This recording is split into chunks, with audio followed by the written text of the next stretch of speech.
Bonjour et bienvenue sur cette chaîne Réussir demain au lycée. Je suis Nathalie Mougel et je suis coach scolaire. J'aide les lycéens à obtenir les résultats qu'ils méritent et l'orientation qu'ils souhaitent et je soutiens leurs parents qui les accompagnent sur ce chemin.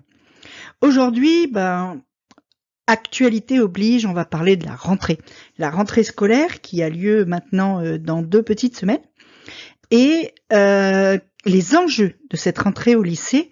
Dans chaque classe, qu'est-ce qui est super important, qu'est-ce qui va marquer ton année, que tu rentres en seconde, en première ou en terminale. On commence par, en fait, 2 principes généraux, 2 petits rappels, très très simples. C'est que d'abord, si tu rentres en seconde surtout, c'est important que tu en prennes conscience. Au lycée, c'est toi qui gères. C'est toi qui gères ton travail, c'est toi qui gères tes méthodes de travail, c'est toi qui gères les jours où tu travailles pas, les jours où tu fais tes devoirs, tu fais pas tes devoirs, les jours où tu fais tel exercice, etc. Tout ce qu'on te demande, c'est que tu aies fait ton travail en temps et en heure. Et puis, de ce fait, ça pourrait être intéressant, là ça marche que tu sois en seconde, en première ou en terminale là, dans l'année qui vient, de faire un bilan de ton année passée, de voir ce que tu as bien géré, ce que tu n'as pas bien géré, etc. pour ne pas refaire les mêmes erreurs cette année. Et on démarre avec la rentrée en classe de seconde. Si tu entres en classe de seconde, là, au 4 septembre, tu vas devoir relever 3 défis et qui ne sont pas forcément des petits défis. Le premier, c'est de passer de l'état de collégien à l'état de lycéen, c'est-à-dire de faire la transition entre le collège et le lycée. Les profs disent souvent, et c'est pas un compliment, dans les conseils de classe de seconde, « Oh, lui, c'est encore un collégien ». Qu'est-ce que ça veut dire? C'est quoi la différence entre un collégien et un lycéen?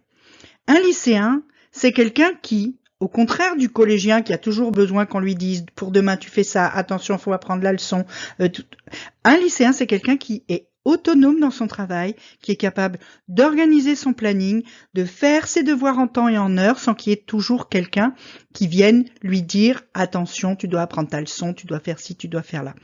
Les profs au lycée ne vont pas te dire à la fin de chaque heure « la leçon est à apprendre pour la fois suivante », par exemple. Ça, c'est quelque chose qui est sous-entendu, évident, qu'on n'a pas besoin de dire à chaque heure de cours, tu connais le cours de la fois suivante. Les profs vont te dire, voilà, ça c'est la dissertation à faire en français, elle est à faire pour dans 15 jours, 2 semaines. Et pendant ces 2 semaines, on te dit plus rien. On te dit pas, est-ce que tu as fait ton introduction, est-ce que tu as trouvé ton plan?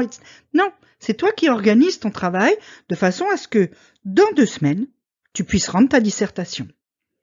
Il est bien évident, tu as tout de suite compris que si tu l'as faite la veille au soir parce que tu as juste regardé l'agenda de demain, elle sera pas forcément bonne. Donc ça, c'est ton premier défi, devenir autonome et organisé dans ton travail si tu rentres en classe de seconde à la rentrée au 4 septembre. Deuxième défi, prendre des notes en classe. Les profs n'écrivent plus tout au tableau, ils distribuent plus des polis, des feuilles, des machins, ils parlent et toi tu notes. Et ça, c'est pas quelque chose qu'on a de façon innée. C'est quelque chose qui s'apprend, qui se pratique, qui s'exerce. Il faut s'y mettre. Il faut toujours améliorer sa prise de notes, etc. Parce que il faudra qu'elle devienne vraiment efficace, arriver en première, terminale et dans le supérieur. Mais on commence à prendre des notes en seconde, donc c'est un de tes défis de cette année. Troisième défi de l'année de seconde, c'est de commencer à réfléchir à ton orientation post-bac, parce que à la fin de cette année de seconde, tu vas choisir 3 spécialités pour la première et que tu dois les choisir en fonction de ce que tu es susceptible de demander en terminale dans Parcoursup. Parce que selon les formations, il va te falloir telle ou telle spécialité. Donc on va pas les choisir au pif, donc il faut déjà commencer à avoir une idée de vers où tu vas te diriger après le bac. Donc tu le vois, une année de seconde bien remplie. On passe à l'année de première. Année de première, où là, tu vas le voir, les enjeux commencent à devenir vraiment très sérieux. Première chose à faire, ton bilan de ton année de seconde. Qu'est-ce qui a marché? Pourquoi ça a marché? Qu'est-ce qui a marché moyen? Pourquoi? Qu'est-ce qui n'a pas marché? Pourquoi ça n'a pas marché? Le but étant de pouvoir éviter de refaire les mêmes erreurs que tu as faites en seconde, parce que forcément tu en as faites, même si tu as pas si mal travaillé que ça. Et donc, d'optimiser, premier défi de ta classe de première, tes méthodes de travail pour être encore plus efficace. Pourquoi tu as besoin d'être encore plus efficace? Parce que, deuxième défi, tu dois gérer le contrôle continu du bac cette fois. Toutes tes notes de première vont compter dans le contrôle continu de ton bac, donc vont être une partie de ton bac. En plus, tes bulletins de première vont figurer dans ton dossier Parcoursup. Donc, cette fois, tu n'as plus le choix, tu dois avoir de bonnes notes. Alors, je sais que c'est super chiant parce que ça te prive du droit à l'erreur, mais le système est comme ça, tu es obligé de faire avec. Troisième défi, tu vas devoir anticiper tes épreuves de français. Tu peux pas t'y mettre 15 jours avant la fin de l'année. Il faut que tu fasses les lectures, que tu ailles voir ton programme, que tu regardes les méthodes, etc. Que tu écoutes bien au premier cours pour avoir les attentes du prof, tout ça. Et puis, dernier défi de la classe de première, et pas forcément le plus simple, tu dois poursuivre ta réflexion sur l'orientation, parce qu'à la fin de l'année, tu dois abandonner une de tes 3 SP, que tu ne continueras pas en terminale, et que ce choix de l'aspect que tu abandonnes doit se faire aussi en fonction des vœux que tu es susceptible de demander sur Parcoursup en terminale. Donc tu le vois, une classe de première qui est déjà bien chargée. Et on arrive à la terminale. Alors, pour la terminale, c'est vraiment l'année lourde. C'est l'année lourde, donc, pareil, commence par faire ton bilan de première. Améliore encore tes méthodes de travail grâce à l'analyse de ce que tu as fait pendant ton année de première, à l'analyse de ce que a donné par exemple tes épreuves anticipées, combien tu as eu au français, à l'oral, à l'écrit, essaye de comprendre pourquoi, etc.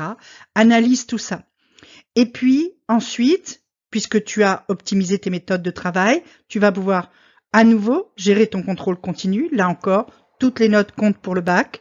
Toutes les notes comptent pour le bac et pour Parcoursup. Tes bulletins, premier et deuxième trimestre tout au moins, sont dans Parcoursup. Et si tu participes à la phase complémentaire sur Parcoursup, c'est dans les choses possibles, eh bien ton troisième trimestre va intégrer ton dossier à ce moment-là. Donc, il faut gérer toute l'année sur les bulletins, les notes, encore une fois. Mais en plus, tu vas avoir des épreuves finales, tu vas avoir le grand oral. C'est pareil, c'est pas une épreuve qui se prépare comme ça à la va-vite sur un coin de table et que on peut ensuite venir balancer à un jury qui va être tout content. Ça marche pas comme ça. Il faut le préparer, il faut commencer à penser à ton sujet, etc.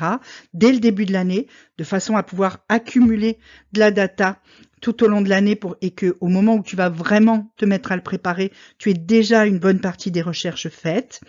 Tu vas aussi avoir, alors on ne sait pas encore si cette année ce sera comme l'an passé en mars ou si ce sera plus tard, parce qu'il y a toute une réflexion qui se fait là-dessus, mais en tout cas tu vas avoir 2 épreuves de spé qui vont compter chacune pour un coefficient 16, c'est énorme. Hein. Tu vas avoir enfin une épreuve de philo. Donc tu vas devoir anticiper ton programme de philo, ton programme de spé, ton grand oral, etc. pour bien gérer tout ça tout au long de ton année. L'année de terminale est vraiment jalonnée de points durs comme ça.